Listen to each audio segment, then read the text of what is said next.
आदिवासी समाज में पिछड़ापन, अशिक्षा, बेरोजगारी जैसे समस्याओं पर जूझने के कारण अपने इतिहास को ना जान पाना, संवैधानिक अधिकारों को ना जान पाना, अपने आदिवासी महापुरुषों की गाथा को ना जान पाना, आदिवासियों वीरांगनाओं की गाथा को ना जान पाना, यही सब तमाम जानकारियों को लेकर आदिवासी समाज प्रखंड पतरातू के द्वारा जन जागरूकता अभियान चलाई जा रही है। इस जन जागरूकता अभियान के तहत सिल्ली प्रखंड, पीस्का पंचायत, ग्राम लोसेरा पहुंचे आदिवासी समाज प्रखंड पतरातू की टीम। आइए जानते हैं आदिवासी समाज पतरातू प्रखंड के सलाहकार दीपक मुंडा इस जन जागरूकता अभियान के दौरान क्या कहें। के बाद ना वो कई सालों तक अपने आने वाले पीढ़ियों को भी वो शिक्षित करती है। जिस तरह से हम लोग एक छोटे से पौधा को पानी देकर उसको सींचते हैं और बड़ा करते हैं, वो कई सालों तक हमारे बच्चों को, आने वाले पीढ़ियों को अपने फल से, वो जो वृक्ष हम छोटे से सींच कर एक बड़ा किए, वो वृक्ष हम लोगों को छांव देती है, फल देती है। उसी तरह से हम अपने बच्चों को वो शिक्षा जिससे हम लोग सीखेंगे, आने वाला समय में वो शिक्षित होकर अपने पीढ़ियों को, अपने बच्चों को वही शिक्षा देने का काम करेगा और हमारा समाज एक न एक दिन शिक्षित रहेगा।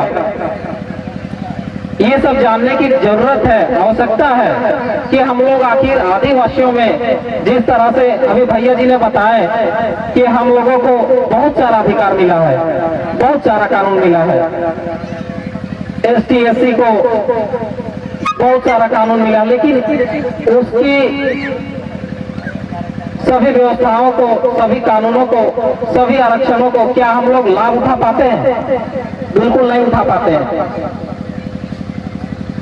और जब लाभ कब उठा पाइएगा?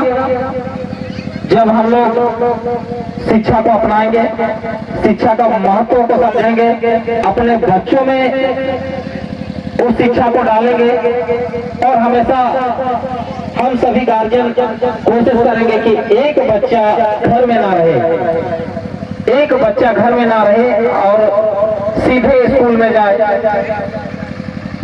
स्कूल में शिक्षा प्राप्त करे, उससे मेरा आने वाला पीढ़ी चलेगा। 3000 साल ब्राह्मणों ने राज किया था।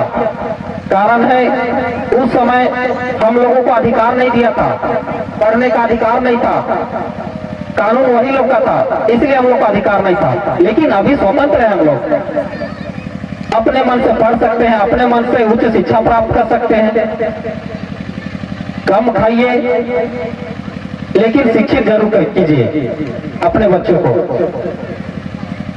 और जहाँ तक मैं दो शब्द और कहूँगा कि हम लोग पूजा पद्धति सभी को करते हैं, क्योंकि पाठ करते हैं। आप लोग बताइए कि आप लोग किस चीज का पूजा करते हैं? कोई बंधु चाचा वो है तो आप लोग बताइए, चाची बहन लोग को बताइए कि किस चीज का पूजा करते हैं आप लोग?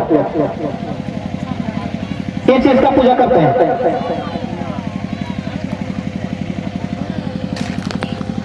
पूजा करते हैं, पेड़ का पूजा करते हैं ना। आप लोग भी चाची लोग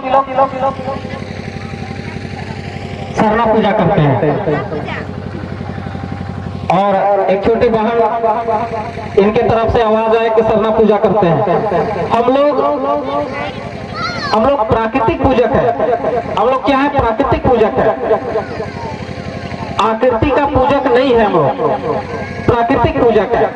हम लोग पेड़ पौधा, हवा, नदी, पहाड़, सूर्य, इन सभी चीजों को पूजा करते हैं।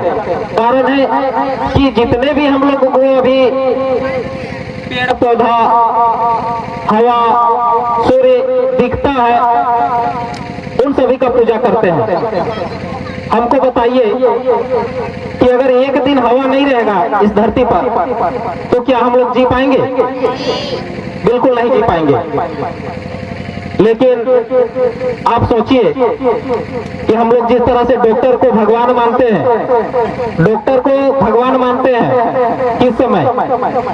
जब एक पेशेंट हॉस्पिटल में भर्ती रहता है और डॉक्टर उस समय उसके ट्रीटमेंट करता है और वेंटिलेटर ऑक्सीजन देता है उसको।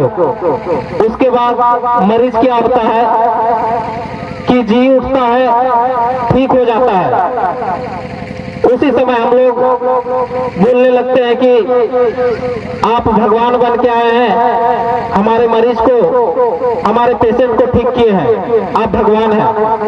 बेशक भगवान है, डॉक्टर का काम ही है कि मरीजों का इलाज करना।